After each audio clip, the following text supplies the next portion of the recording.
ఈ మాత్రం దానికే ఓపెనర్గా రావడం ఎందుకు భయ్యా? నీ ఆటకో దండం. ఇక రిటైర్మెంట్ ఇచ్చేయి. టెస్ట్ టీంలో ఉండకు, వన్డేలాడుకో పో. రోహిత్ శర్మపై టీమిండియా ఫ్యాన్స్ ఆగ్రహం కట్టలు తెంచుకుంటుంది. రోహిత్ ఫ్యాన్స్ సైతం అతడి ఆటను చూసి తలదించుకోవాల్సిన పరిస్థితి దాపురించింది.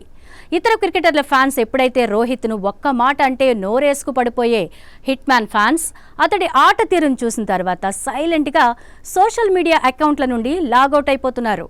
మరికొందరైతే డీయాక్టివేట్ కూడా చేస్తున్నారు. ఆస్ట్రేలియాపై 4వ టెస్టులో రోహిత్ శర్మ 3 పరుగులకే అవుట్ అవడంతో అతను టెస్టుల నుంచి తప్పుకోవాలన్న డిమాండ్ ఊపందుకుంది. ప్యాట్ కమిన్స్ వేసిన స్లో బాల్ను ఫుల్ షాట్ ఆడే ప్రయత్నం చేసిన రోహిత్ శర్మ మిడాన్లో స్కాట్ బౌలాండ్కు క్యాచ్ ఇచ్చి అవుట్ అయిపోయాడు. ఈ టెస్ట్ సిరీస్లో 4 ఇన్నింగ్స్లో రోహిత్ శర్మ కేవలం 22 పరుగులు మాత్రమే చేశాడు. 2వ టెస్టులో 3-6 పరుగులు చేసిన రోహిత్ 3వ టెస్ట్ తొలి ఇన్నింగ్స్లో 10 పరుగులు చేశాడు. ఇక మెల్బోర్న్ టెస్టులోనైనా రాణిస్తాడు అనుకుంటే అది లేదు. నిజానికి తొలి టెస్టు మ్యాచ్లో రోహిత్ శర్మ జట్టులో లేడు. ఆ మ్యాచ్లో ఓపెనర్లుగా యశస్వి జైస్వాల్, రాహుల్ అదరగొట్టారు. ఈ సిరీస్లో ఇండియా గెలిచిన ఏకైక మ్యాచ్ ఇదే. 2వ టెస్టు నుంచి జట్లో కలిసిన రోహిత్ ఓపెనర్గా కాకుండా 6వ నెంబర్గా బ్యాటర్గా బరిలోకి దిగాడు. అయితే 2-3 టెస్టుల్లో ఫెయిల్ అవడంతో 4వ టెస్టులో తాను ఎప్పుడూ ఆడే ఓపెనింగ్ పొజిషన్లోనే బ్యాటింగ్కి వచ్చాడు. అయినా ఫలితం మాత్రం శూన్యం.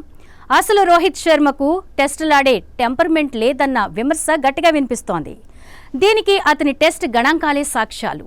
2024లో టెస్టు క్రికెట్లో రోహిత్ బ్యాటింగ్ దిగజారిపోయిందనే చెప్పాలి. తన చివరి 14 ఇన్నింగ్స్లలో కేవలం ఒకే ఒక్కసారి హాఫ్ సెంచరీ చేశాడు. ఇక ఈ మొత్తం WTC సైకిల్లో రోహిత్ ఏకంగా 12 సార్లు సింగిల్ డిజిట్ స్కోర్లకు అవుట్ అయ్యాడు. దీంతో రోహిత్ శర్మ టెస్ట్ ఫార్మాట్లో కంటిన్యూ అవడం అవసరం లేదన్న వాదన వినిపిస్తోంది. 2023 వన్డే ప్రపంచ కప్ తర్వాత అతని ఆట తీరుపైన అనేక సందేహాలు తలెత్తాయి.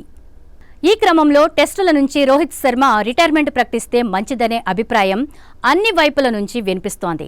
ఇక WTC ఫైనల్కు వెళ్లే ఛాన్స్ టీమిండియాకు లేకపోతే కోహ్లీ, రోహిత్ ఇద్దరూ రిటైర్మెంట్ ప్రకటిస్తారన్న ప్రచారం కూడా జోరుగా సాగుతోంది.